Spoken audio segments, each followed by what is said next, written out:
What's up everybody, it's S.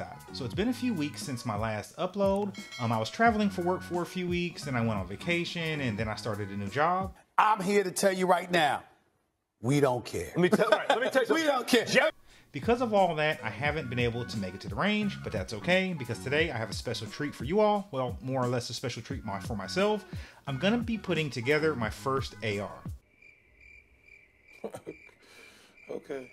So now I can't show you exactly how to do that because obviously YouTube doesn't like it, and this is my first one, so you probably shouldn't listen to me anyway, but I figure I'd show you what I picked up and why I went with these specific options. So spoiler alert, almost everything on this table was on sale, so that's pretty much why I went that route, with a few exceptions. So if I remember, I'll try to put the model numbers in the video. If I forget, just drop me a comment and I'll do my best to let you know.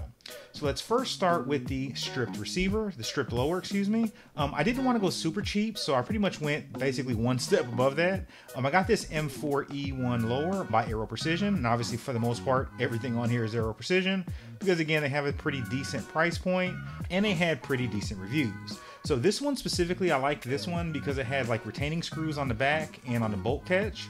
Some of the other ones don't have that, so when you're trying to put those specific items together, sometimes you can mar up the finish. Again, it doesn't really matter, but I figured if I had an option that was cost effective, why not go that route? So that's what I did. So because I went with this specific lower, I decided to get obviously a lower parts kit to match. And this one I believe has the Magpul grip. Now, since I went with the Aero Precision lower, I figure I'd get a matching buffer kit from them as well. Next, I got a stock from Magpul. So I got the CTR stock. Again, had pretty decent reviews, and it matches the grip from the lower parts kit, and you guessed it, it was on sale. Now this is where I decided to take a shortcut. So I watched a few videos on a gas block system and I kind of chickened out. You know, maybe in the future I'll do an actual build or a complete build, but for this one I went with a complete upper. That way I didn't have to worry about the gas block, and so I basically looked on their website for one that had a bunch of reviews, and I picked that one.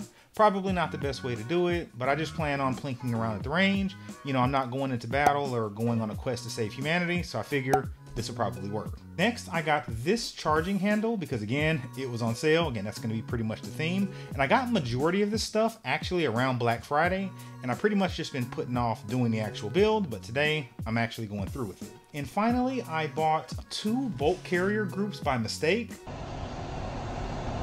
I have a black nitride and a phosphate one. I think the black nitride one just has a coating on it, but I'm not 100% sure. You know, for my purposes, I'm guessing they both will work fine. Should I use the black nitride one or should I go with the phosphate? I think the black nitride one was only about $5 extra, so I don't really think it makes that much of a difference, at least for my purposes. Next, I picked up these sights from Magpul, again to match the stock, as well as to match the grip from the lower parts kit. They were on sale and they were the newest ones on their site. So now I plan on getting a red dot. I plan on getting actually a Hollow Sun 510C at some point, but I'm trying to catch a sale.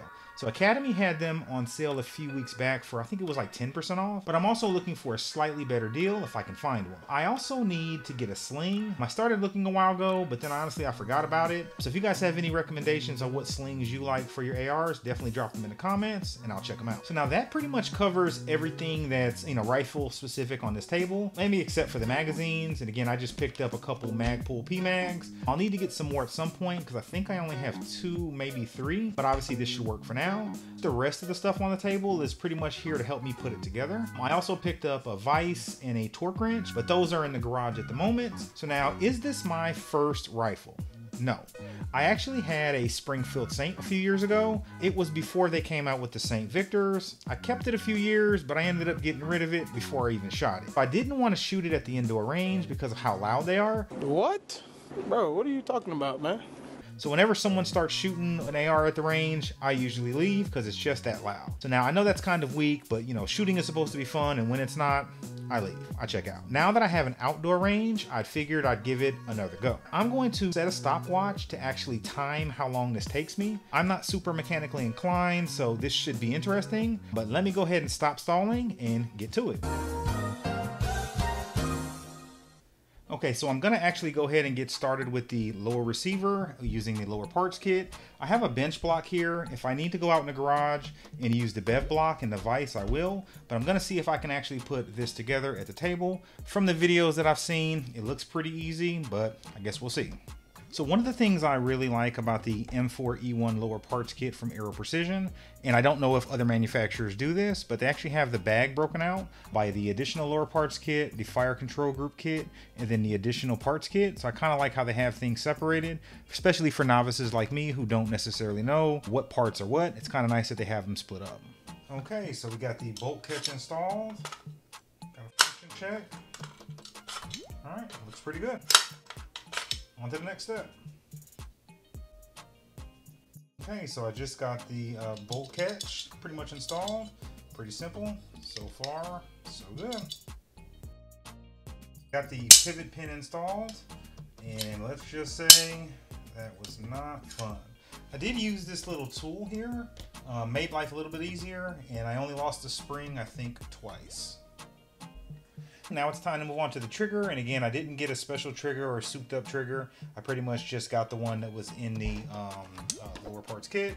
Maybe I'll swap it out at some point and get a nice trigger, but for my purposes, this will probably work just fine. One eternity later. So I got the fire control group in. We'll do a function check there. Everything appears to be working just fine. And I'll tell you what, this pin right here, I probably spent 20 minutes trying to get this stupid pin in. I ended up having to use, I was using like a guide, like a smaller punch. I had to get like a slightly thicker one. Once I got the slightly thicker one in, it came through just fine. So note to self, don't use the smaller punch to kind of use it as a guide rod. Use the thicker one. But overall, seem to be going pretty well. Okay, so I just installed the safety selector and we'll do a function check so we're all safe. And let's go to fire. Overall, looking good. Well, I actually got the buffer kit installed. I didn't actually torque this down. I'll probably do that maybe later on. It's taken me a little bit longer to put this together than I thought. Problem is, as you all know, I keep losing springs. I keep bouncing all over the place. But we're heading on down the road. I think I'm going to go ahead and call it. Things went fairly well. I still need to add the sights, which I'll do in a little while. I also need to go out to the garage and use my torque wrench to torque this down. I didn't end up using the bev block or the vise, but obviously again I'll use it when I go ahead and torque this down. Everything appears to be in working order. When I get out to the range, I'm going to go ahead and make sure everything runs smoothly. I'll probably have somebody at the range take a look at it just to make sure everything went together well, make sure it doesn't explode on me, have a good experience. I want to come back with all of my 10 digits. But overall, I'm pretty impressed with the product. This is again an Aero Precision, and if I remember, I will put the specific model numbers of all the items that I purchased. And then I ended up going, like I said, with the black nitride. I have the phosphate one. If you think that's a better one that I should be using, let me know in the comments and I'll go ahead and swap those out. It's a pretty easy fix. Other than that, I had a really good time doing my first build, and I look forward to the next project and again going to the range to test it out.